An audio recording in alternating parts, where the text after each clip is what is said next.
Excellent. So I'm really delighted to share about how we can move the emerging discipline of infodemic management forward to ensure better access to credible health information and better health for all. And I think we'll all remember just over a year ago, the World Health Organization Director General raised the alarm about the twin challenges of fighting an infodemic while fighting an epidemic. And as we all know, an infodemic is about much more than misinformation. It's also about an overwhelming amount of information and information gaps and confusing messaging that altogether are making it really difficult for everyone to know what to do. So we know we need to better manage our entire communication ecosystem, both online and offline, to ensure universal access to credible health information as a basic human right. And to do this, we need an evidence-based framework to manage infodemics as a key driver of epidemics. And we need to integrate infodemic management into our health security preparedness and response plans so we can more rapidly flatten the infodemic curve, which you see here, to help flatten the epidemic curve. So this means investing more in advancing our social listening capabilities to better understand the spread and impact that an infodemic is having, and to better track changes in narratives over time, because this is what's going to help us more effectively tailor our public health response. We also know that we need to strengthen ongoing evaluations of interventions so that we have strong feedback loops in place for a more adaptive response that's tracking the changing concerns of communities. And so if we go back to the previous slide, Harry, for a second, I want to flag up for a moment here that the World Health Organization Public Health Research Agenda for managing infodemics has called out key areas for accelerated investment in research, including for advancing social listening, also sometimes referred to as infodemiology. And I want to note here as well, you'll see at the bottom a little call out because there are special journal issues coming out this year on infodemiology as part of this initiative that I want everyone to watch out for. But now to the next slide and to the question of how how we're applying social listening right now for COVID-19. So there's a lot more ground to cover than I can for a short presentation. So I'm going to focus on one area here today with a few examples, and I'll share a little bit of history briefly first. So starting in March of last year, the EpiWin team at the World Health Organization initiated this collaboration to develop weekly digital intelligence reports to help detect community concerns and sources of confusion. And the aim is to be able to more quickly identify and fill information gaps using trusted sources to help people know how best to protect themselves and each other, especially before misinformation goes viral, potentially filling those information voids. So while offline social listening is also key, knowledge, attitudes, practices, surveys, and focus groups, they're really valuable, but they can take a long time to generate results. And by the time those come in, people's concerns or understanding might have changed. So digital social listening, we're seeing it as a very helpful proxy with some faster indicators of community concerns. That said, it's still a heavy lift for public health teams to try and manually comb through publicly shared comments across the different platforms and subscription services, especially during a health emergency. So you heard in the previous presentation about the social listening public health taxonomy that we co-developed for COVID-19 to help better focus our searches to save our teams more time. Now, these digital intelligence reports are being shared with our colleagues and partners with actionable insights to help target risk communication and community engagement efforts for accountability to affected populations. So this system that Amy and Tina already presented on is ongoing, while in parallel, we're also developing a new tool with Citibeats for automating this kind of social listening approach for insights in near real time. So Harry's going to tell you more about this platform in a moment, but first I just want to emphasize that there's no such thing as a magic dashboard that's going to solve all of our problems. So a really key component, Harry, if you can zip back to the previous slide, a really key component of our social listening program is training infodemic managers from around the world to use the tool to analyze the data and develop infodemic reports with actionable insights that can better inform decision makers for public health and social measures that are more responsive to the needs and concerns of citizens. So our social listening work, it's being translated into action at headquarters, and I'll tell you more about that in a moment here. But first, I want Harry to jump in and share more about this exciting new tool for the social listening toolbox. Over to you, Harry. Thanks, Chris. Hi, everyone. So let's take a look at the challenges that we're looking to overcome with ears, which are the same ones which inspired us at Citibeats, which is the product under the hood of ears.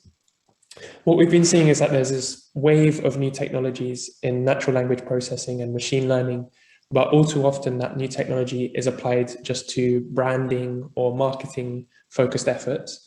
And our mission is to apply it towards public health into something that's usable here.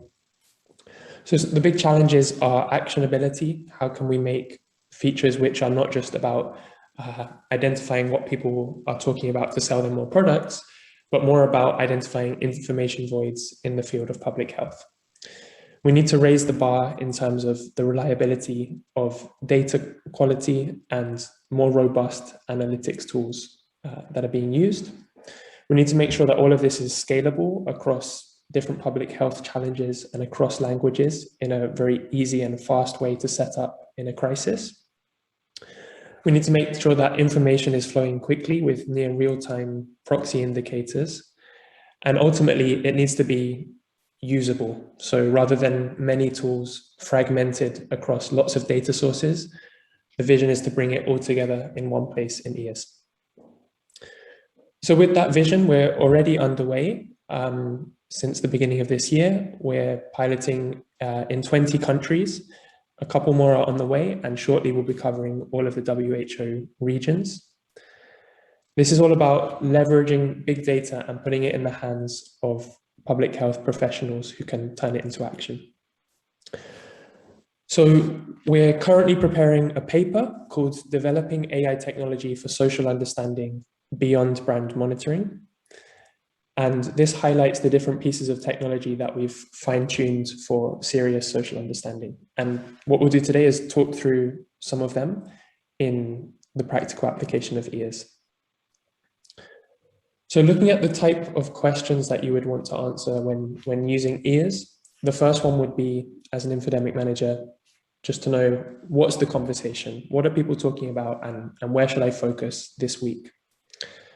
So to do that, we've been building off the back of the WHO social listening taxonomies that you saw in the last presentation. And these are categories like the cause of the virus, stigma around the spread, confirmed symptoms, and there's 39 of these categories being tracked. In this case with ears, we've set that up with the Citibeats semi-supervised algorithm for classification. And what that means is that by giving a couple of examples, 5 or 10 examples of people talking about the cause of the virus, our system uses machine learning to figure out every day, looking for local references, new terms in the conversation, local dialects or like local slang in each country about which other opinions should also count as cause of the virus. So that means for the people using this tool, you don't need to build huge comprehensive dictionaries of each category. And you don't need to worry that if the conversation cover changes, you'll miss it. So it's all about scalability and ease of use. Once you have those categories set up, you can do all sorts of interesting things, like seeing which countries are outliers in terms of the conversation and also which are the rising terms. Chris, do you want to add anything here in terms of how they're being used at WHO? Yeah, thanks, Harry. I think it's nice building on the point that Amy made earlier about the value in trying to move beyond this obsession with volume. So if we're only focused on narratives that are getting really wide engagement, by that point, it's too late. You know, we're on the back foot in that reactive space, trying to debunk issues rather than identifying through horizon scanning, looking at velocity, you know, those changes in volume over time, what is going to be the next big issue, and trying to more proactively communicate and inoculate people against harmful narratives and fill those information voids more proactively. Over. Okay, and then another thing we want to do is go from the general all conversation down to the most actionable parts. So for this, we've developed intent detection of what are people asking about and what are people complaining about.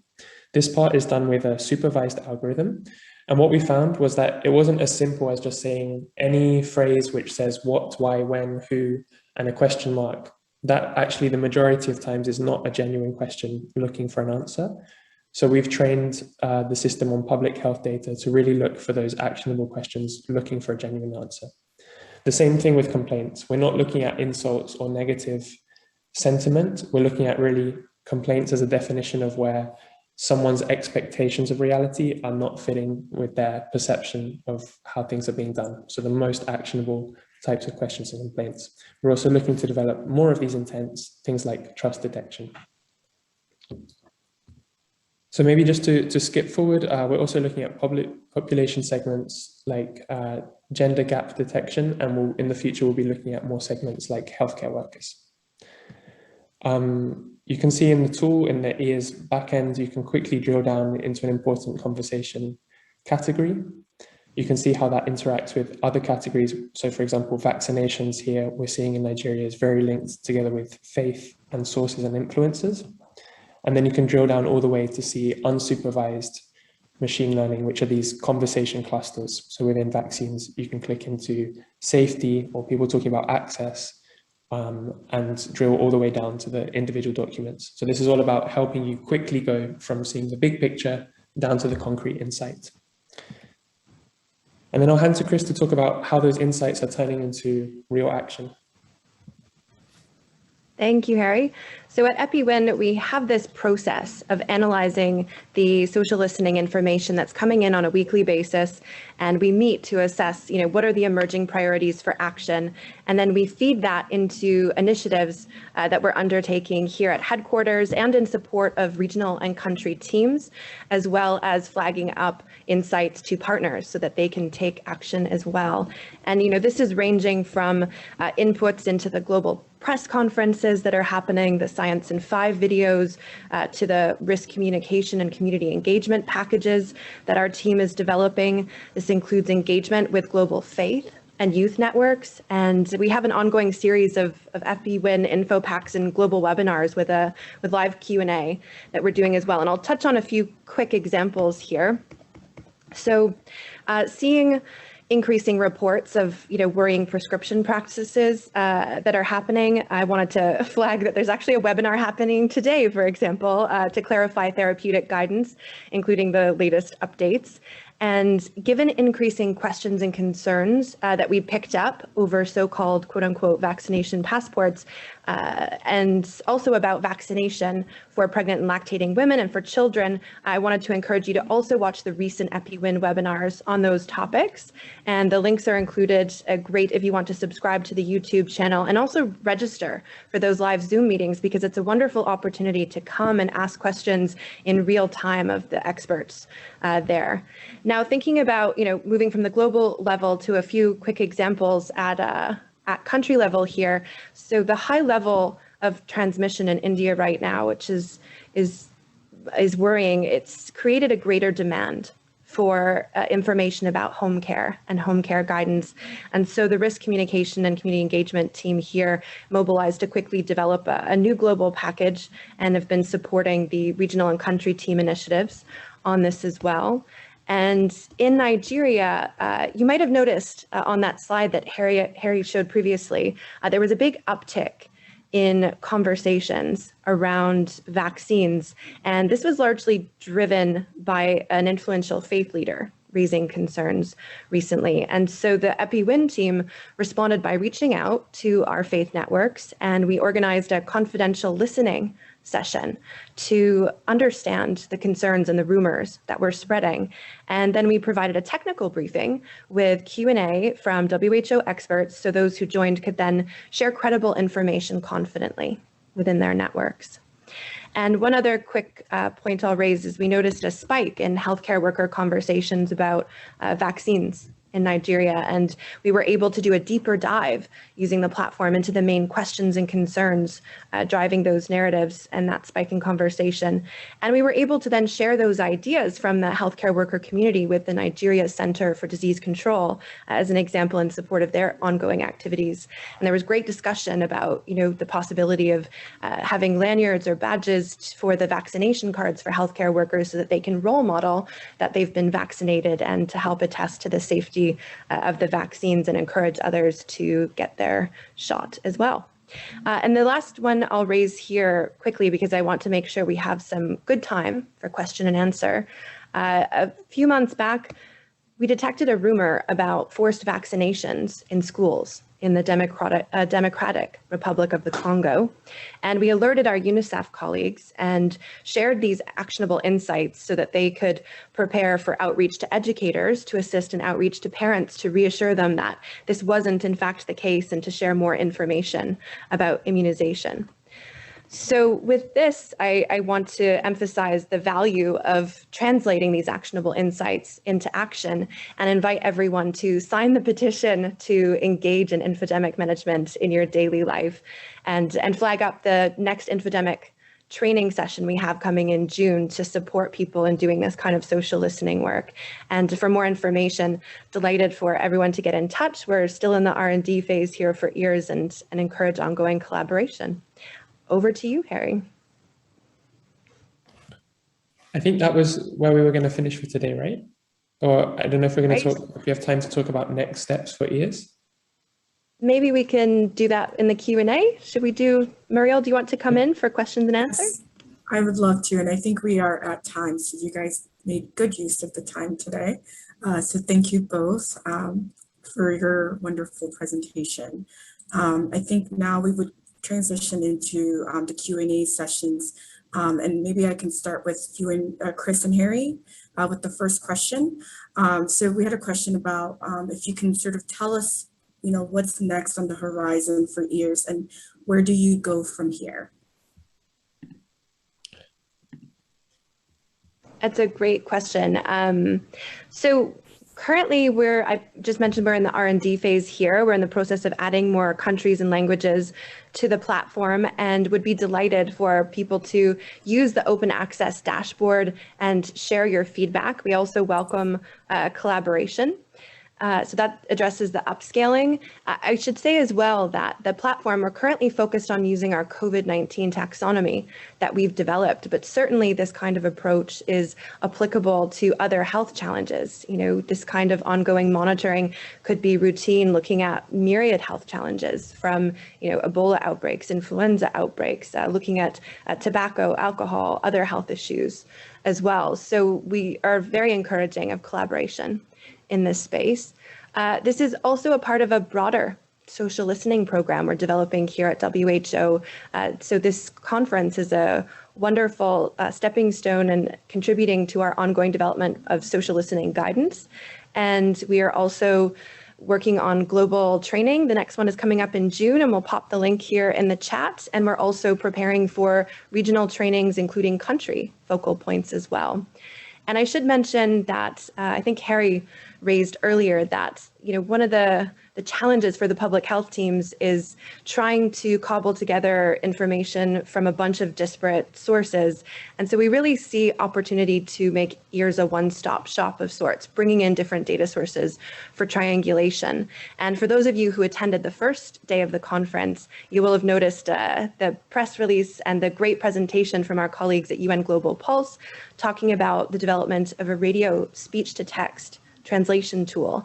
And there's the ability to use narratives coming from radio programs that are captured in structured data and upload that to the platform to triangulate with messaging that's coming from digital intelligence. And there's so much value in doing that kind of work because there are marginalized communities that are going to be more reliant on radio transmissions than information coming through social media, for instance.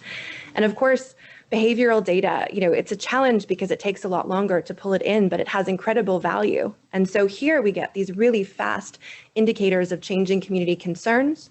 We can develop theories to test and then go and do focus group discussions or key informant interviews or knowledge, attitudes, practices surveys or SMS surveys and test those ideas and do some deeper dives into trying to figure out what the behavioral drivers are for changes in attitudes. And because we can upload other structured data into the platform, there's the opportunity to also look at the incorporation of information coming in through chatbots. And WHO has been working on chatbots for COVID-19, so questions coming in there could be incorporated as well. Harry, do you want to talk a little bit about the analytics? Yeah, as mentioned, one of the main focuses of ears is making sure that we extract something actionable from that text, from those opinions. So we're going to keep moving in the direction of more intent detection beyond questions and complaints, and then also being able to apply that to topic areas beyond just COVID-19. So looking at vaccines in COVID-19 or vaccines in general. And then we're also working on some new features such as trust indicators, which could be applied to the vaccine topic. So looking at trust or lack of trust in certain vaccines. And then also looking at indicators from the text, like rumor cues, if we can also get a quick read on those as well. Great. And I guess I should probably emphasize here too, the value in being able to disaggregate by these different intents is to help save teams time. So it's incredibly useful to be able to quickly check in if a conversation is being largely driven by questions, where there is a lack of information, and that tells us that maybe we need more guidance, or maybe guidance is being caught in a particular echo chamber and we need to try and expand the reach to other networks and communities there, or if there are complaints that are really focused on frustration with a particular element of a health program, of public health or social measures, and maybe there's a need for more reassurance or an adaptation of the approach for some of those logistics. And then flying up a final point here really quickly, because I want to hear more questions coming in for the other experts, is the need to complement this kind of social listening work with also analysis of the communication network itself to try and identify those key influencers. Yes, that's a part of it, but also pick up where there are isolated communities where there's a lot of polarization, so we can figure out how to try and improve outreach so that everyone has access to credible health information, and to also be able to detect the difference between authentic narratives that are driving conversation from citizens versus disinformation campaigns. Over.